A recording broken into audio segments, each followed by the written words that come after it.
De ce e așa important locul unde ați fost? E ultima cucerire de nord-vest a provinciei Dacia a Imperiului Roman. Au fost războiile 101, 102, 105, 106. Noi când am săpat în 82 în fața porții Pretoria, am descoperit o diplomă militară în bronz pe care scrie, există la Zalău, că romanii au ajuns aici pe data de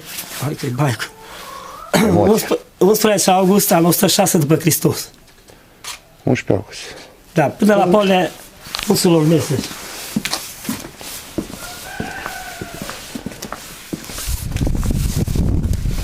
Nu s-a arătat. Până acolo jos? Nu, domnule. E Zalăvinii. Da. Este între dealul unei stâlpul ăla. Acolo s-a găsit diploma? Nu, diploma aici. L-am găsit că au ajuns până acolo cu cuceritul. Am înțeles. Au baricadat locul, au construit vama Imperiului, s-au întors înapoi și sus pe deal Au făcut ce castru. au construit cel mai mare castru strategic militar de trupe auxiliare din provincia Dacia. Asta, partea de aici era interiorul castrului. Deci, Partea dinspre noi, zic.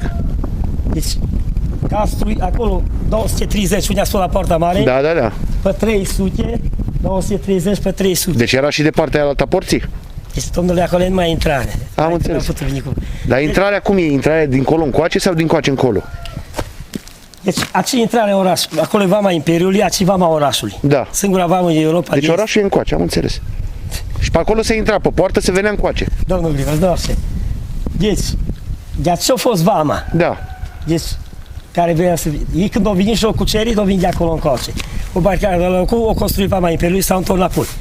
Sus pe deal au construit, vă deseneze aici, cel mai mare castru strategic militar din provincie Dacia.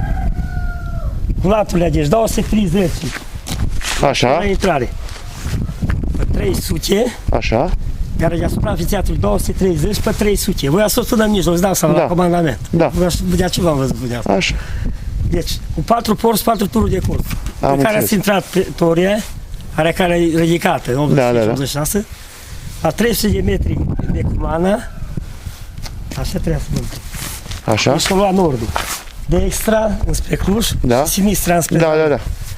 turnul de nord, a trecut lângă el. Da. Au tunjit acele alesele două. De sud, de vest și de est. Și între ele au avut tururi de control. Am Sunt două- înțeles. Au avut 10 metri înălțime, pe unul 40 lățime. Dar poarta Pretoria până în 85, când au refăcut-o, ce mai era din ea? Mai erau pietre din ea?